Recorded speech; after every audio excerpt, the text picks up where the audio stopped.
Gear up, Scooter fam. Today I took a ride around a bit to test some of the off-road capabilities of the Nami, and it didn't go quite as expected. Um, so as you can see here, I'm heading over to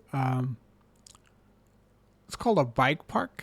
I looked it up on my Maps application on my iPhone, Apple Maps, and I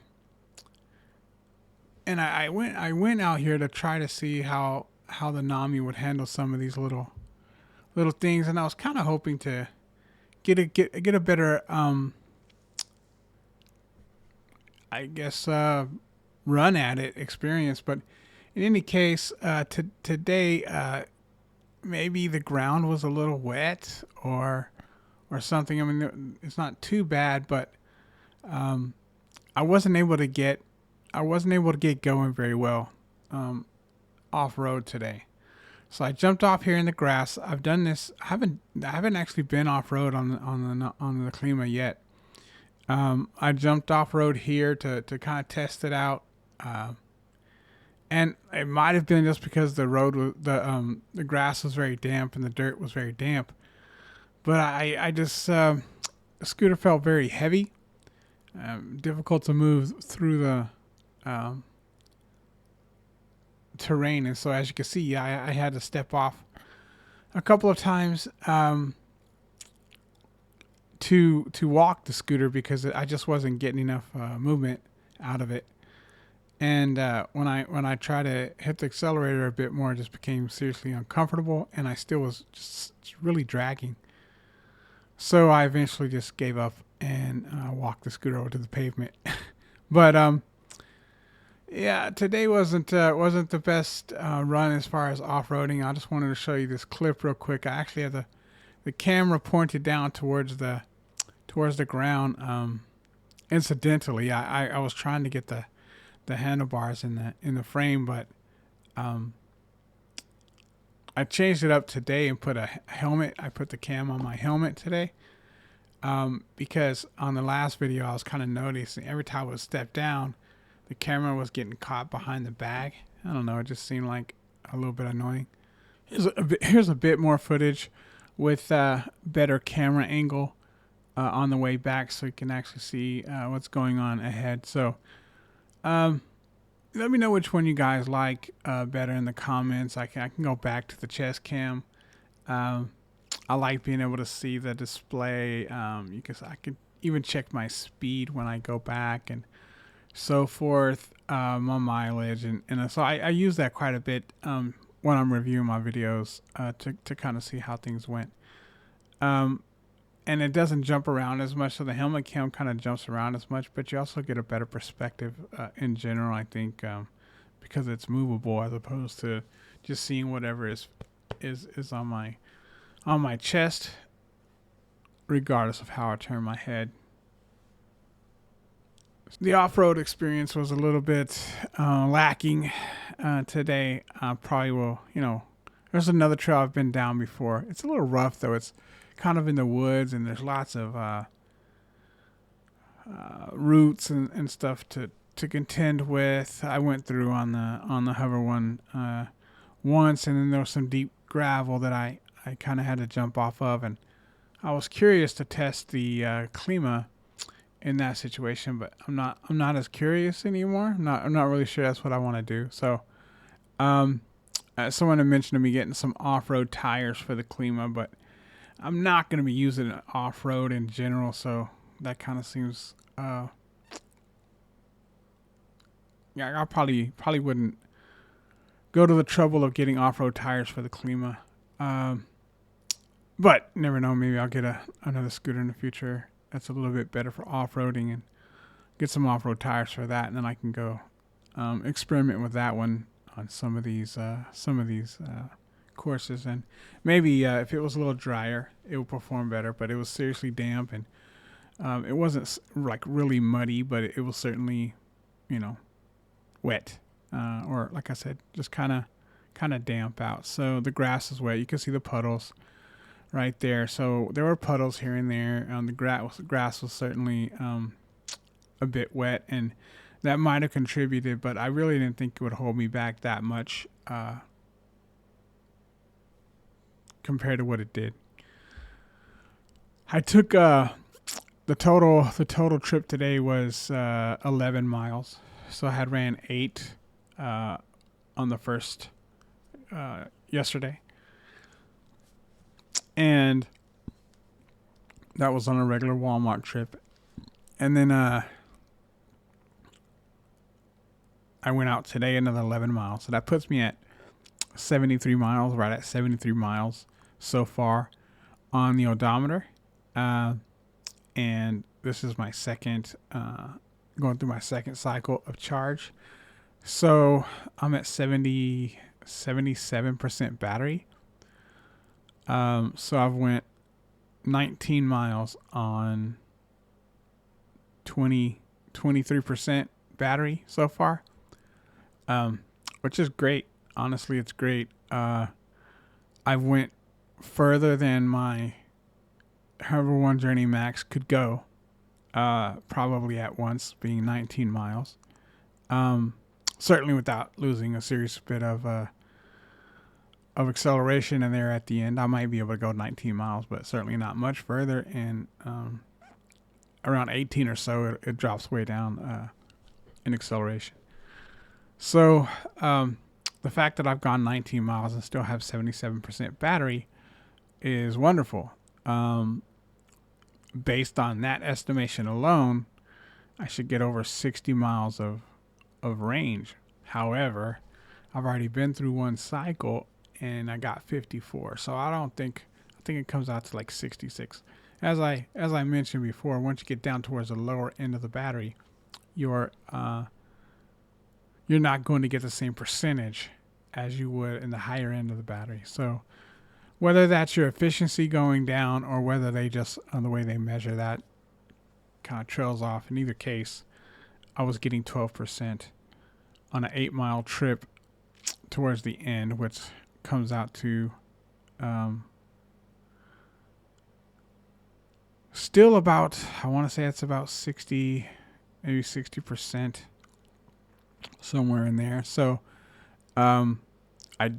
60 miles rather of range, theoretically on an 80% charge. So I'm calculating everything based on 80% battery usage. If I drop a little below that, like 81 or 82, is not a big deal. But I want to get 80% usage out of the battery every time.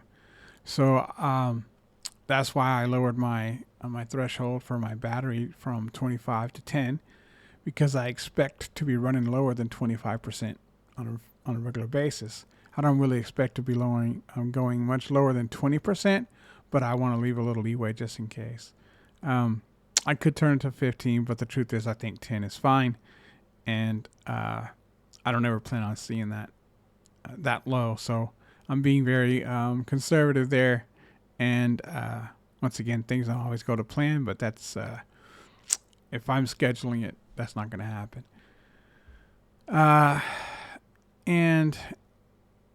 So,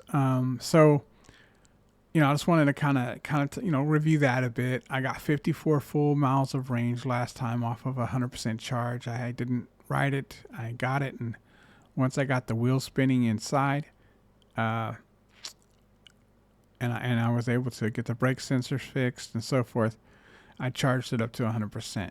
And then from that point on, the next day, I started trying to ride and coming up with the ways to manipulate the battery and so forth. But no real riding. I only took like one real trip with questionable brakes, and even then I had a more permanent fix at that point, something that I was a lot more confident in, although I still wasn't willing to do that long term. Which was, I had used tape at first to stick in there so that it closed the gap, and so that kept moving around every time, and I'd be riding around and it would get loose, and I'd end up having to stop and readjust the tape. so that I could move again without the brake lights staying on. So I just added hot glue to the same place I had the tape at, and it wouldn't move around because it's stuck to the brake lever. And so just gives it once again to close that little gap. But just put a little bit of glue right there on the inside of the brake lever where it makes contact with the brake sensor.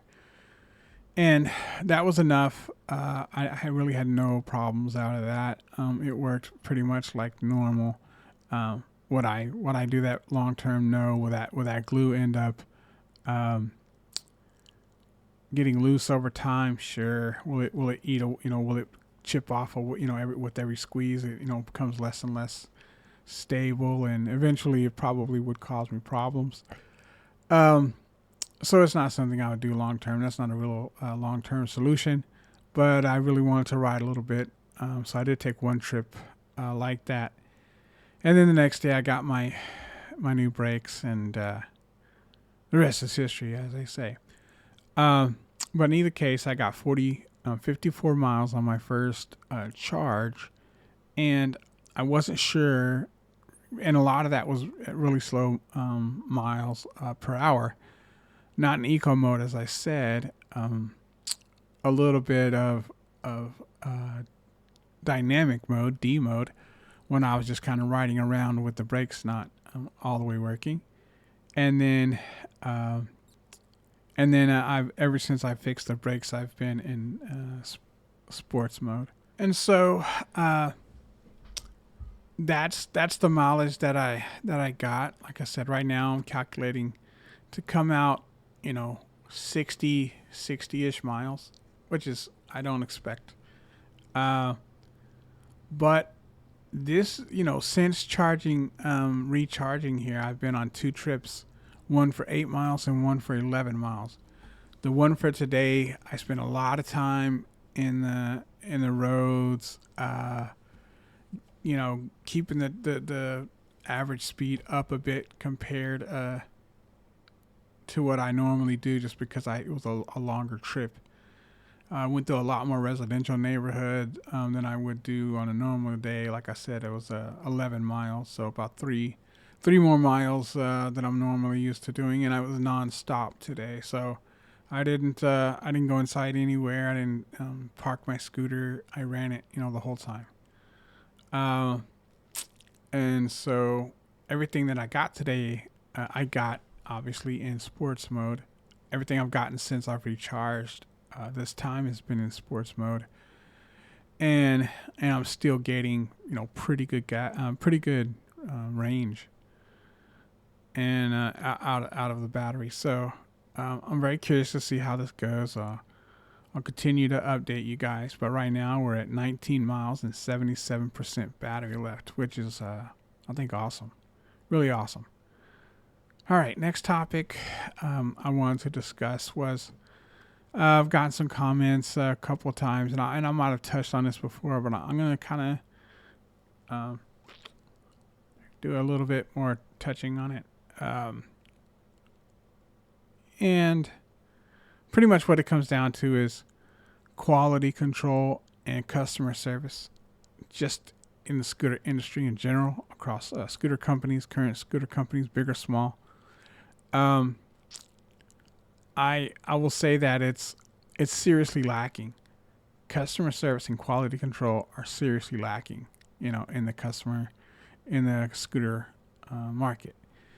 And it's mostly because it's very early in the market, and people are consuming, people are buying, and so at the moment they're not forced to do otherwise.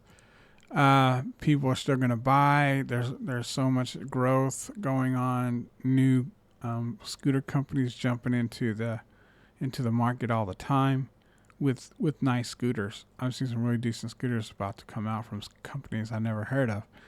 We'll see how they do. But either the companies that are currently out are going to do a better job. Simple. These are, I'm talking about retailers and I'm talking about manufacturers. you'll have other online retailers selling scooters that'll do a better job than what the current retailer is doing. Very simple.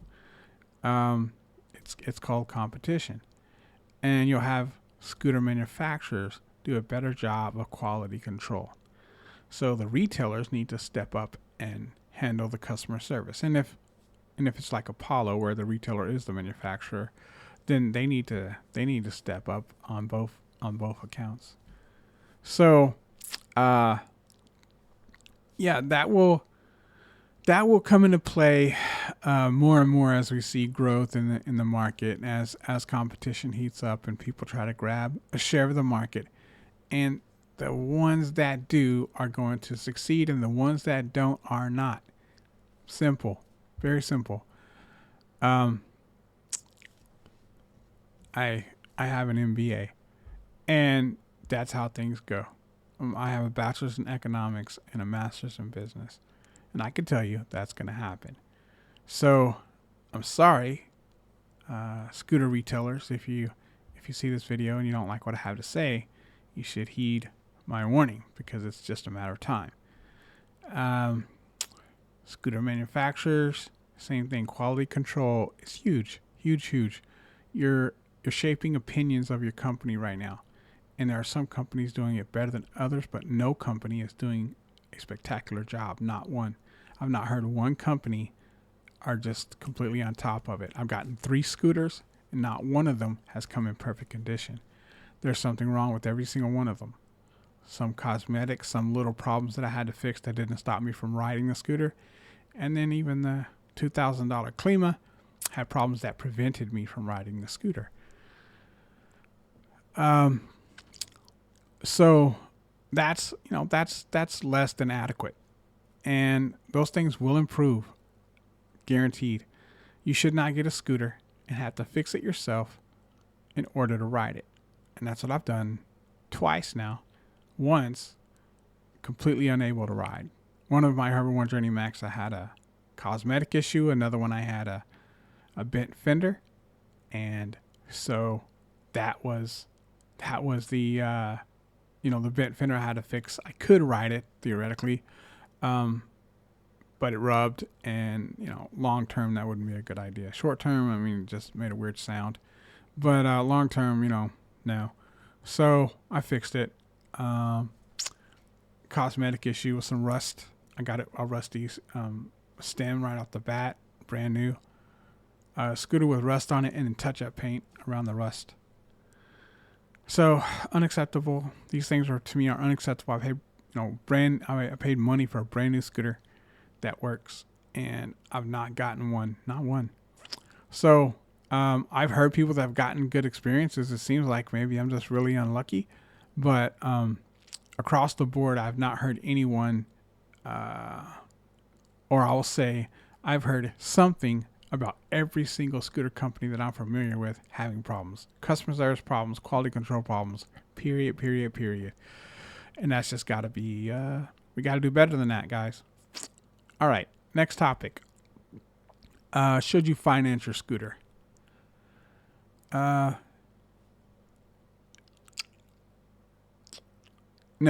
right? I'm just gonna.